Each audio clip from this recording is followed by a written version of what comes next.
मैं आज से सेल ऑर्गेनल्स के बारे में पढ़ाते हैं। तो सबसे पहले सेल वॉल, ये सेलुलोज का बना होता है। ऑर्गेनिक कंपाउंड जो होता है, मतलब ये सबसे ज़्यादा ऑर्गेनिक कंपाउंड के फॉर्म में मिलता है, मतलब जिस फॉर्म में मिलता है सबसे ज़्यादा सेलुलोज ही होता है। फंगस काइटिन का बना होता है। बैक्टीरिया पेप्टिडोग्लाइकन का बना होता है। मतलब ये बने नहीं होते, इनके जो सेल वॉल होते हैं काइटिन के बने होते हैं, और बैक्टीरिया के जो सेल वॉल होते हैं वो पेप्टिडोग्लाइकन के बने होते हैं। नेक्स्ट सेल मेम्ब्रेन, ये हम पहले ही जान रहे हैं। अगर सेल वॉल ना हो तो उसके बाहर वाला जो कवर है, मतलब स्किन जो होता है, उसको सेल मेम्ब्रेन कहते हैं। ये किस चीज़ का बना होता है? Protein and phospholipid. ठीक है। हाँ, एक बात और, सेल वॉल सिर्फ और सिर्फ प्लांट में पाए जाते हैं। जो पेड़ का जो आउटर सरफेस एकदम हार्ड कैसे होता है, इसी की वजह से होता है। सेल मेम्ब्रेन में सेलेक्टिव सेमी परमेबल मेम्ब्रेन होता है। ये इसका मतलब ये होता है कि सेल मेम्ब्रेन ही वो चीज़ है जिसके वजह से सेल के अंदर क्या आएगा क्या जाएगा, ये यही सेलेक्ट करता है। ये फ्लूड मॉसिक मॉडल पे बेस्ड है। 1922 में सिंगूर एंड निकोलसन ने इसे बताया था। प्रोटोप्लाज्म क्या होता है? सेल में न्यूक्लियस और साइटोप्लाज्म अगर दोनों को बोलते हैं तो उसको प्रोटोप्लाज्म बोलते हैं। ठीक है। मतलब अगर न्यूक्लियस हटा दिया जाए, सेल मेम्ब्रेन के अंदर जो लिक्विड है उसको साइटोप्लाज्म बोलते हैं। ठीक है। ये प्रोटोप्लाज्म का जो टर्म है उस किसने दिया था? तो पुरकेंजे ने दिया था।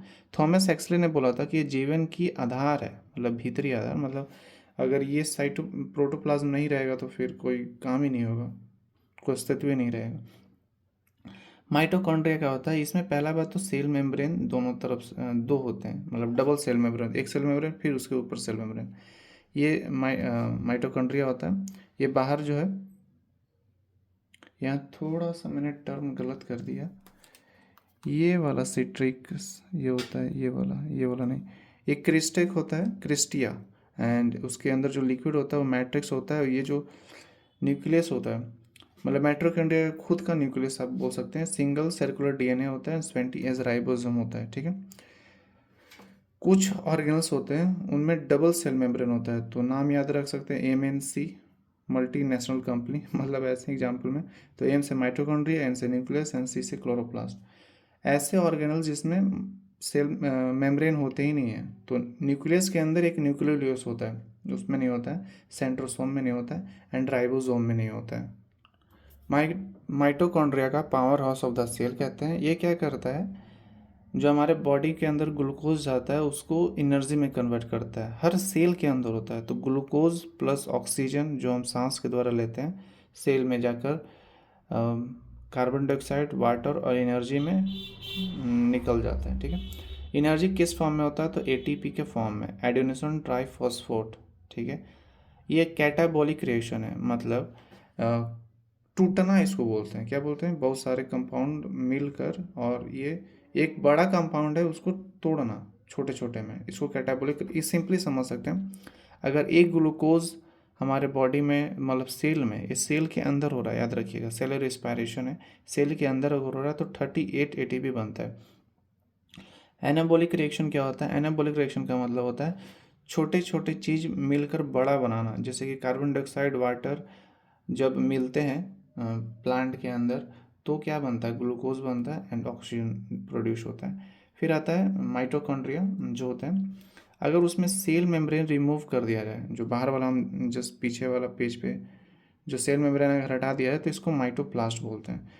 लाइसोसोम जो था डी डूबे के द्वारा डिस्कवर किया गया था, मतलब बताया गया था। इसे सुसाइडल बैग ऑफ सेल कहते हैं, ये एटम बॉम्ब ऑफ सेल भी कहते हैं। ठीक है। फिर आता है सेंट्रोसोम, ये बॉबेरी के द्वारा बताया गया था। ये सिलिंड्रिकल शेप में होता है, सेल मेम्ब्रेन नहीं होता है, ये सेल डिवीज़न में काम करता है। ठीक है। ये एनिमल में होता है, याद रखिएगा। और ये इसके अंदर जो प्रोटीन होता है इसको ट्यूबिलिना प्रोटीन कहता है। फिर आता है गोल्गी बॉडी, इसे कैमली गोल्गी ने 1898 में बताया था, डिस्कवर किया था। ये काम क्या करता है? पैकेजिंग पार्ट करता है। ईआर में जो एंडोप्लाज्मिक रेटिकुलम, नेक्स्ट वाले हम वीडियो में बनाएंगे। एंडोप्लाज्मिक रेटिकुलम जो भी चीज़ बनाता है, जो भी मतलब कुछ भी बनाया, मान लो आगे जाके बताएंगे क्या बताया, क्या बनाया, जो भी चीज़ बनाया उसको पैकेजिंग करके हर उसके बॉडी सेल में पहुंचाना, हर उसके पार्ट को पहुंचाना, या फिर अगर बाहर भी भेज देना, अगर मान लो कि ख़राब है तो उसे बाहर भेज देना, ठीक है। तो मेन सेक्रेशन ऑर्गन यही है। प्लांट में गोल्गी बॉडी जो होता है, प्लांट में भी गोल्गी बॉडी होता है उस, लेकिन उसको टर्म कुछ और दिया गया है, डिक्टियोसोम कहते हैं। तो इस आज के लिए इतना ही, नेक्स्ट पार्ट में देखते हैं।